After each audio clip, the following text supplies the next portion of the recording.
বিহারের মুখ্যমন্ত্রী যে ঘটনাটা করেছেন সমাজের বুকে অত্যন্ত অশ্লীল এবং নিন্দাজনক একটি কাণ্ড করেছেন, এবং যে কাণ্ড কোনো সাধারণ মানুষ না, স্বয়ং যে বিহারের রক্ষক মুখ্যমন্ত্রী, আজকে উনি দীর্ঘদিনের একজন বিচক্ষণ রাজনীতিবিদ, আজকে ওনার এহেন কাণ্ড দেখে সমগ্র ভারতবর্ষ তথা পৃথিবী তথা নারী জাতি কম্পিত, যে আজকে নারীর সম্মান কোথায় আছে।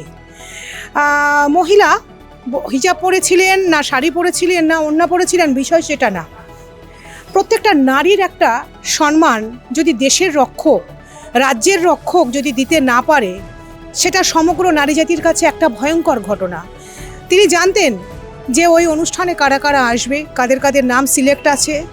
তিনি যদি আগের থেকে বলে দিতেন যে যারা আসবেন তারা যেন প্রত্যেকে মুখটা ওপেন করে রাখে।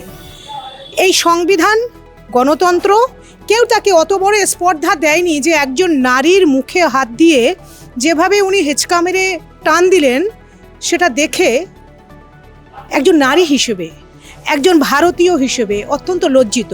আমি তাকে বলতে চাই, বিহারের মুখ্যমন্ত্রীকে বলতে চাই যে নারীর সম্মান যদি তাদের কাছ থেকে আমরা না পাই, তাহলে আগামী দিনের ভারতবর্ষ তথা সমগ্র পৃথিবীর নারী জাগরিত হবে। এই ঘটনা মানুষকে কম্পিত করেছে। এই ঘটনার দ্বারা প্রমাণ পায় যে আজকে নারীর স্থান কোন জায়গায়, এবং আমি এখানে দাঁড়িয়ে তার প্রতি চরম ধিক্কার, নিন্দা জানাচ্ছি এবং তার প্রতি অ্যারেস্টের দাবি জানাচ্ছি।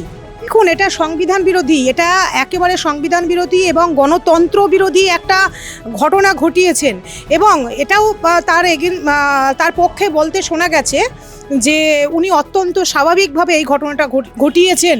একজন নারীর মুখের ওড়না তিনি টেনে নিচ্ছেন। একজন মুসলিম নারী, তার অলংকার হচ্ছে তার হিজাব, যেমন একটা হিন্দু নারী তার অলংকার হচ্ছে তার শাড়ি বা তার শাড়ির আঁচল, তো তেমনি হিন্দু হোক মুসলমান হোক, প্রত্যেকটা নারীর যে সম্ভ্রম, সেই সম্ভ্রমে যে বিহারের মুখ্যমন্ত্রী নীতীশজি তিনি আঘাত করেছেন, এবং আজকে তিনি আদর্শ তার দেখানোর পথে বিহারের মানুষ চলবে। আজকে তিনি এই ধরনের কাজ করেছেন, তাকে কঠিন থেকে কঠিনতম শাস্তির দাবি জানাই। আগামী দিনে এ ধরনের কাজ প্রশাসনের জায়গায় বসে করার আগে যেন দ্বিতীয়বার ভাবতে হয় এবং ওনাকে দৃষ্টান্তমূলক শাস্তি দেওয়া হোক।